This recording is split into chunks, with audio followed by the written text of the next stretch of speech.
अस्सलामुअलैकुम नाज़रीन, एक नई वीडियो में खुशामदीद। आज की वीडियो में आपके साथ शेयर करने वाली हूँ आपको उसकी बहुत ही मज़ेदार सी रेसिपी। इसके अंदर इस्तेमाल किया जाता है मटन और चने की दाल का।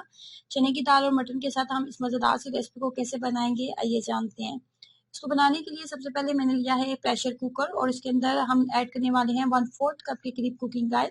1/4 कप कुकिंग ऑयल लेने के बाद इसके अंदर जी जाएगा एक दरमियानी साइज का प्याज फाइनली चॉप कर लिया था, बहुत बारीक सा, और इसका कलर चेंज होने तक हमने इसको फ्राई करना है। ब्राउन बिल्कुल नहीं हमने इसको करना। कलर चेंज हो चुका है। अब यहाँ पे ऐड करने वाली हूँ 3 अदर दरमियानी साइज के टमाटर और 2 से 3 सब्ज मिर्चें इसके अंदर ऐड करेंगे। इसके अंदर ना तो बहुत ज्यादा मसाले जाएंगे और बहुत ही आसान और सादा सी रेसिपी है और खाने में बहुत कमाल की बनती है। अब यहाँ पे इसके अंदर मटन ऐड करने वाली हूँ। मटन की मिकदार जो है इसके अंदर हम आधा किलो के करीब इस्तेमाल करेंगे। आधा किलो के करीब हम मटन का इस्तेमाल कर रहे हैं। इसके अंदर मिक्स था मेरे पास मटन, कुछ हड्डी वाला भी और कुछ जो था हड्डी के बगैर भी था। 1 चाय का चम्मच नमक का इस्तेमाल करेंगे और आधा चाय का चम्मच जो है इसके अंदर हल्दी का इस्तेमाल किया जाएगा। हल्दी और नमक ऐड करने के बाद इसके अंदर जिस चीज का इस्तेमाल करेंगे वो है लहसुन और अदरक का पेस्ट। 1 चाय का चम्मच फुल भर के मैंने लहसुन अदरक का पेस्ट ऐड किया है। लहसुन अदरक का पेस्ट ऐड करने के बाद यहाँ पे इसको जो है फ्लेम को मीडियम कर देंगे और इसके अंदर पानी ऐड कर देंगे। इतना पानी ऐड करेंगे कि जो मटन है वो 90% हमारा कुक हो जाना चाहिए, क्योंकि मजीद हमने इसके अंदर चने की दाल को भी कुक करना है, तो गोश्त को हमने फुली कुक नहीं करना। तो 90% मैं जो है मटन को अच्छे से कुक कर लूंगी। 90% कुक करने के लिए इसको हम 30 मिनट के लिए 30 मिनट के लिए प्रेशर कुकर को बंद करेंगे।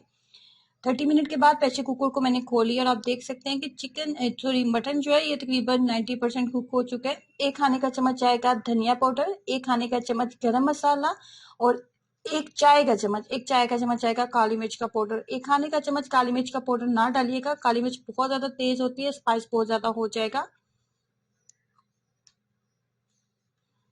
मसालों की मिकदार कम या ज्यादा आप अपने टेस्ट के अकॉर्डिंग कर सकते हैं। जब मैंने यहाँ पे दी थी 1/4 कप के करीब चने की दाल और उसको 3 से 4 घंटे पहले मैंने पानी में भिगो दिया था।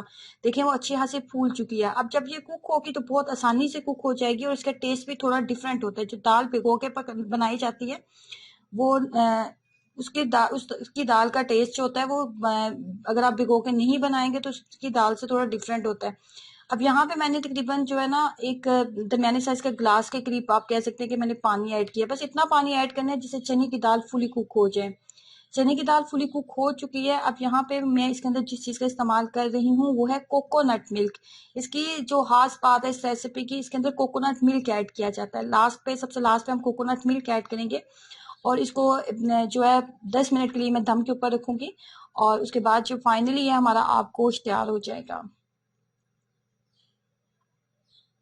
ट्राई करें आसान और सादा सी रेसिपी को, अपना एक्सपीरियंस जरूर शेयर कीजिएगा। नॉर्मली जितनी भी रेसिपीज हम दाल गोश्त की बना रही होती हैं या नॉर्मल गोश्त बनाते हैं उससे टोटली डिफरेंट है टेस्ट में भी और बनाने में भी। ट्राई करिए और अपना एक्सपीरियंस जरूर शेयर कीजिएगा। वीडियो को लाइक करना, चैनल को सब्सक्राइब करना मत भूलें। अल्लाह हाफिज।